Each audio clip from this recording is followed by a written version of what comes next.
New Thinking Aloud is a non-profit endeavor. Your contributions to the New Thinking Aloud Foundation make a meaningful difference in our ability to produce new videos. You can now download a free PDF copy or purchase a beautiful printed edition of Issue 5 of the New Thinking Aloud magazine.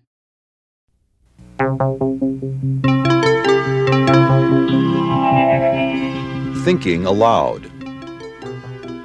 Conversations on the leading edge of knowledge and discovery with psychologist Jeffrey Mishlove.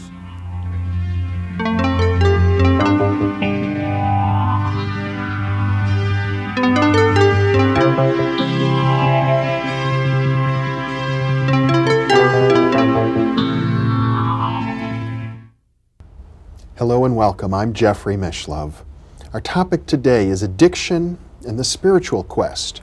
With me is Christina Grof, who is the co-creator of Holotropic breathwork and the founder of the Spiritual Emergence Network. Christina is the author of The Thirst for Wholeness and co-author with her husband, Dr. Stanislav Grof, of a number of books, including The Stormy Search for Self, Spiritual Emergency, and Beyond Death. Welcome, Christina. Thank you. It's a pleasure to be with you. It's a real pleasure to be here. When we think of addiction, many people still don't feel that there might be a connection with the spiritual quest. And in fact, they almost seem as if they're at opposite ends of the spectrum. Yet it was, as you point out in The Thirst for Wholeness, a phrase that comes from the great Swiss psychiatrist Carl Jung. This is something that took place many decades ago. Mm-hmm. He recognized in a letter to the founder of Alcoholics Anonymous that there's a relationship between alcoholism and the spiritual quest. Yes, I would never have understood that there was a connection between the two because they seemed really opposite ends of the spectrum. And certainly growing up, the image of an addict or an alcoholic was of some kind of low-level human being who had no self-control, kind of no ethical standards. And that was the prevailing image, and I think it is still the prevailing image in some people's minds. We sort of struggle to see whether alcoholism is a moral illness or a medical.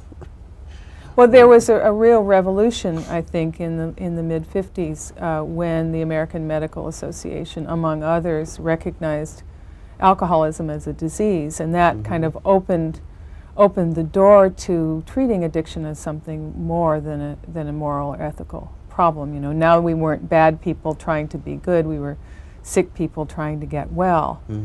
I, of course, think that it's beyond that. Of course, there are the physical manifestations of addiction, particularly chemical addiction. There are the emotional, mental, social problems, aspects of addiction. But I also now understand that there's a deep spiritual part to addiction, and that the addict is really looking for something and looking for it in the wrong places. Many spiritual thinkers, and I suppose particularly in Buddhist philosophy, suggest that all of our longings, our attachments, and our addictions are ways in which we try to fill an inner emptiness that has to do with our alienation somehow from the divine. And I think that's very much the dilemma of the addict. When I began my own recovery from alcoholism, I immediately saw the connection between addiction, spirituality, but also suffering. This Buddhist idea that the root of all suffering is attachment. And I began to think that the addict or the alcoholic is simply an exaggerated form of the rest of us as we deal with attachments, that every human being has attachments, something that they cling to or hold on to, but not every human being is an addict. And so an addict is kind of on the very far end of the spectrum of the rest of us. Although it seems as if our definition of addiction is changing daily. Yes, Yes, and I think that's a very good thing. You know, I hate to think if I had gone into recovery from my own addiction 30 years ago, what the atmosphere would be like. So it is changing, and I think a lot of that change is coming from the grassroots level, from people who have struggled with their own addictions, who have come into recovery, who are supported by a community of other people who have also made that journey and are discovering that this is about quality of life. This is about the spirit. This is much more than the physical or medical implications of addiction. Of course, there are those implications, and you know, some people just have strong attachments and other people get addicted, and perhaps there are genetic factors or family factors that are involved in that. I think the interesting thing for me about alcoholism as a model of a classic addiction is that on the one hand, while we tend to look down on people who are alcoholics, when they go through the process of recovery, they have the opportunity to enter onto a path of growth, a path of integrity and spirituality that the discipline of which might be compared to a monk in a monastery. Absolutely, absolutely. And you know, people who have no interest in so-called spirituality or in traditional religions will go through a process of hitting bottom, of giving up, of surrendering. And from there's nowhere to go but up. And a lot of people that I see who are in recovery and have been in recovery for some time are following a path of recovery that the result of which is an incredibly improved lifestyle, but also a deep wisdom that comes and a deep understanding that is like someone who has been doing a specific spiritual practice for some time. Your case is a unique one because you were already a rather well-known figure in the field of transpersonal psychology before you began to enter into a process of recovery from alcoholism. This is true. And it was very humiliating for that very reason. I thought of myself as a transpersonal person. I thought of myself as a spiritual person. I've been drawn to spirituality ever since I was a child. When I became an alcoholic, I had a spiritual teacher. I was meditating. I was identified as this devotee, as someone on the path. And that actually became part of my denial system. You know, how could I be a lowly alcoholic? How could I have a problem with this sort of mundane stuff because I was such a spiritual person? But I was a very unfortunate alcoholic and had to go through the process of coming to terms with that, of hitting bottom, of realizing that I wasn't all that different from anyone else who had my same problem. And in that place, from that place of humiliation, humility, to begin to live my life in a much more honest way. What happened was, in the process of hitting bottom, I did have a profound spiritual experience, not in a church or a synagogue, but in a treatment center. And it was what I had been looking for a very long time. And so it began to show me immediately that there was this deep connection between the spirituality that I had always sought out and also this yearning inside of me that I had mistakenly filled with alcohol. Well, I suppose your case is unique in that there had been so much preparation in terms of the spiritual work you had been doing, and then you were able to sort of use the process of recovery from alcoholism in combination with that background to come to a point where now you're the author of a book about it. Well, it was both a help and an obstacle because I had to really become ordinary, and I had spent a lot of time in kind of non-ordinary worlds and being interested in the spirit, and I had to get right back down to ground zero. And then what was very surprising is that in the recovery community, there were spiritually based recovery programs, and I became familiar with, for example, the 12-step programs, and I began to realize that something like the 12 steps contains within it the same wisdom as other spiritual traditions that I'd been attracted to.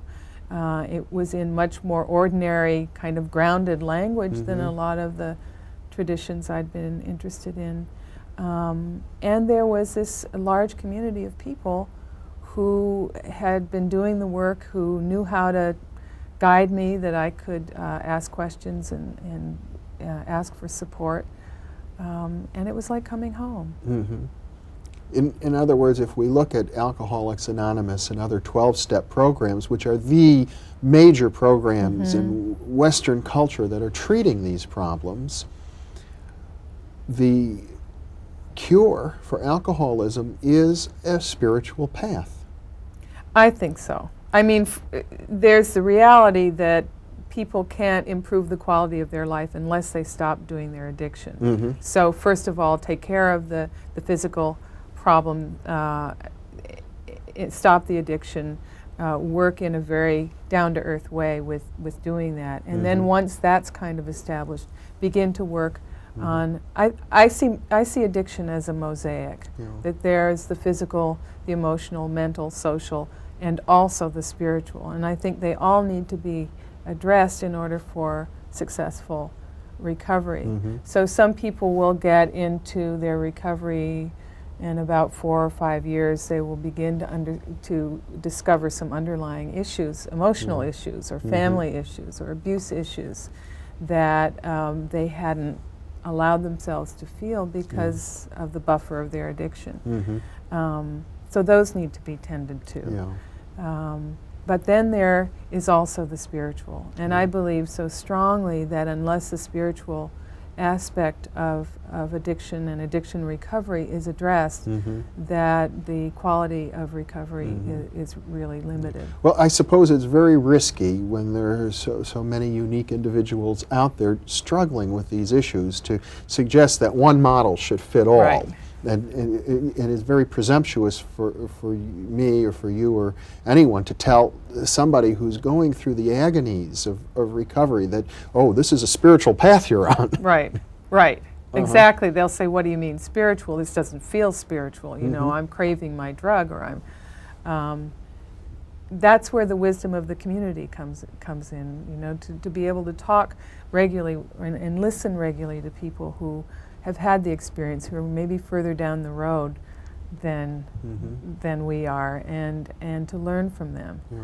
And to just keep putting one foot in front of the other. I like what the 12-step programs say about one day at a time. You know, let's just deal with this present moment as best we can, and then we'll see what tomorrow brings. Well, one of the key aspects of the 12-step program, as I understand it, is the idea of surrendering to a higher power, the understanding that at the level of the ego, we're out of control. Absolutely. We don't have power over our addiction has power over us, and if we're going to gain mastery of our own lives, we have to call upon something larger than what we normally think of ourselves to be. Absolutely, and in this way, it's really not different from many other spiritual traditions, which require some kind of surrender of the ego.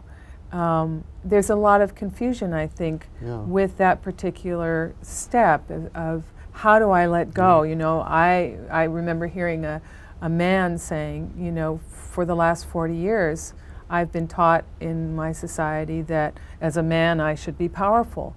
And now you're asking me to become powerless? You know, or people who have had a history of abuse or oppression in some way, who have struggled to kind of gain some sort of power, and someone, you know, they will say, you mean you're asking me to give up the power that I've worked so hard to achieve? The irony is that by stepping aside as an ego, that there's a deeper power that's just right there waiting. And it's that power that people are then able to tap and use in their healing and recovery. And I suppose one of the other ironies of all of this is that many people find under the influence of alcohol or other drugs that it brings them closer to a kind of, I think you use the term pseudo-mystical experience. They believe that it gets them in touch with their larger self. They believe that they find God in the bottle somehow. Well, this is what William James recognized to be true, what Bill Wilson, the co-founder of Alcoholics Anonymous, wrote about, this kind of pseudo-mystical experience. That what Bill Wilson said is that addicts and alcoholics are seekers. They want to know about the mysteries of God and life, but they make the mistake of looking in the wrong places. And that I hear it all the time from people in recovery. You know, when I first took my first drink, when I took my first drug, when I had my first sexual high, you know, when I felt that first rush of power, that was my first spiritual experience. And then I spent the next 10 or 20 or 30 or 40, 50 years trying to recapture that. And instead was spun further and further out of control into addiction. And I suppose if one looks closely at all of the spiritual literature, one of the pervading themes in every culture is the ability to discern a genuine experience from a pseudo experience. Yes, I think that's true. And unfortunately, I think one of the most tragic examples of that is this pseudo-addictive, spiritual experience that you know, I've seen so many lives that have been ruined. It becomes a very self-destructive path when it could be something so evolutionary. I suppose part of the tragedy has been that in our culture, when people first experience that taste of something extraordinary, something larger than themselves, they often don't have a context for it. That's true. It may never occur to them that what their soul is really yearning for may be a way of life, a larger sense of being. They may actually think that it is the alcohol, or it is the particular drug, or it is the sexual thrill that's creating it. And I think that's true, and we are a quick fix culture. You know, we want instant gratification at every turn, and what this kind of spiritual quest requires is a long-term commitment to some sort of spiritual life, to some sort of practicing a certain set of principles, to doing certain kinds of spiritual practice, whether it's 12-step practice or Buddhist meditation or Christian prayer, and that gradually over time one's life changes dramatically. Yeah. I suppose it's fair to mention, in passing at least, that in some ancient societies, the rites of Dionysius or the rites of Bacchus, inebriation, intoxication of various kinds were integrated into, a temple, an ongoing spiritual community. Yeah, and I've wondered, what is it that was different about that culture than about ours? And it seems to me that in that context that there was a mythology, there was a kind of cultural understanding and wisdom and support that where these kinds of rituals could be integrated into the community at whole. And also an understanding that the spiritual experience is something important and valuable. I think until the last couple of decades, our culture lost that. Yes, and we have been regaining it very quickly. At the height of our Western materialism, of course, there's always been a spiritual movement here or there, but there is a sense in which the culture as a whole was moving towards a kind of secular materialism, and spiritual experiences were totally denigrated, and yet we've always talked about spirits when we drink alcohol. Well, that's the thing. It's like we're reaching for the spirits rather than the spirit with a capital S. Yeah. Another thing that you mentioned, Jung's letter to Bill Wilson, another thing that Jung wrote in that letter was his formula for the treatment of alcoholism was spiritus contra spiritum, or the use of the spirit with a capital S against the ravages of the spirits. And I believe that that is a very, even though he was talking about alcoholism, that this is a useful formula for any kind of addiction. But the fundamental principle is that if you can discover at the deepest level what we're really yearning for, what we're really searching for, and if we can replace our substitute gratifications with something authentic, we have a chance of really building a life again on a more solid foundation. Absolutely, and I've heard a lot of people talking about, a lot of recovering addicts and others, talking about this kind of free-floating yearning for something, some missing piece in their lives. Whatever it would be, what it would be, would help them to feel all right, as though they belong here. And unfortunately, they tried to fill that sense of emptiness or incompleteness in the wrong ways. And you felt that yourself as Absolutely, you went through your recovery. And I think there's a great irony, because here you were already meditating, you were already on a spiritual path. Could you talk a little more about your process? Well, again, you know, I think that I was certainly involved in my spiritual life. I was involved in my spiritual life before I became actively alcoholic. And it was during a very chaotic time in that spiritual life that I began to use alcohol as a tranquilizer, really, to kind of medicate some of the inner chaos, and then became a full-fledged alcoholic. I was in those years I was kind of addicted to my spirituality in a way, using it as a way to escape pain. Using it as a way to keep myself out of my everyday life, in part. Well, there are many pitfalls and pathologies amongst people who pursue a so-called spiritual path. You know, there's so many ways that we have of dodging whatever the real issue is for us, and looking good at the same time. Well, and I think I was doing some of that. I mean, I think I had also a very serious, real intent, but it wasn't until I hit bottom with my drinking, which in a sense was the surrender experience I'd been looking for in other places. To really completely letting go as much as I could at that time.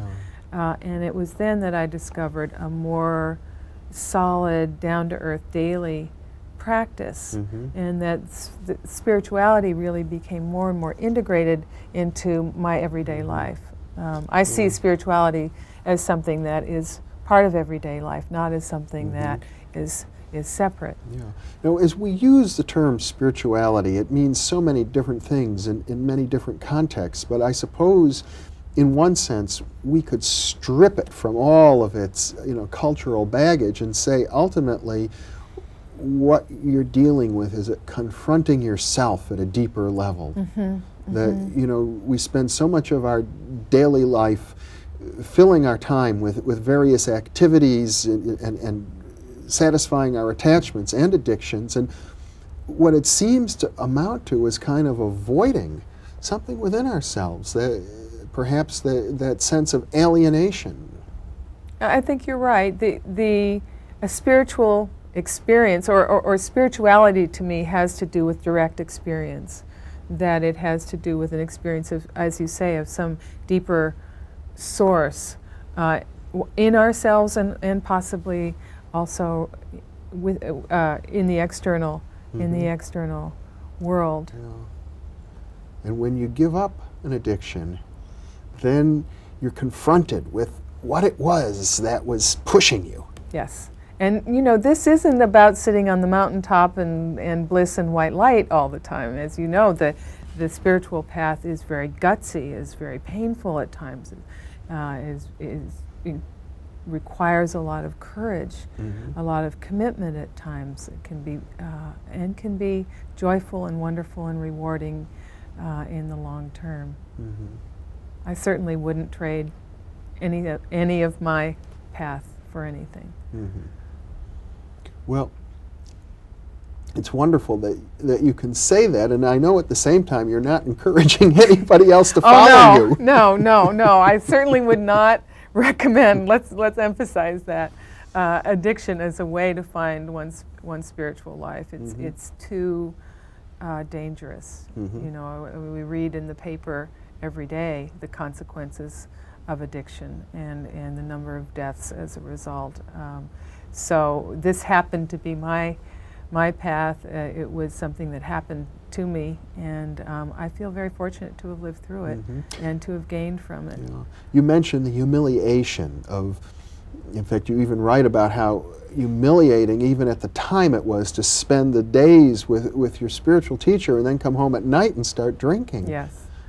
And an interesting thing you wrote about was the sense in which people often confuse low self-esteem and a kind of humiliating self-image with spiritual humility. Yes, well, I think that so-called spiritual humility, the sort of pseudo-spiritual humility, can be a cover for low self-esteem or a sense of shame. You know, someone who's focusing constantly on other people. You know, don't think about me. You know, I'll take the smallest piece. I'll spend my life taking care of you and devoted to you. That there is a truly selfless spiritual aspect to that. But I think also there's the shadow side of that, where people can use their spirituality or use that sense of humility to cover a low self-esteem. Yeah. Well, it's so subtle what we're talking about. You know, the very word spirit, I guess, ultimately means the essence, the innermost part, and it's always subtle. There's always seems to be that whenever you think you understand something true about spirituality, there's always the dark side or the ridiculous or perverted side of that very same understanding. Well, it sometimes seems to have this kind of strange sense of humor. There's both the very clear light side, and then there's also this kind of a dark side that, you know, I think it helps to maintain a sense of humor and just keep putting one foot in front of the other. Well, Christina Grof, you've been very courageous in sharing with the public at large the agonizing journey that you have gone through in recovering from your own addiction. Courageous both because of the suffering and also because you were already, you know, a public figure in high esteem at the time. I really appreciate you sharing that with me and with our audience. Thanks for being with me. It was a real pleasure. Thank you. And thank you for being with us.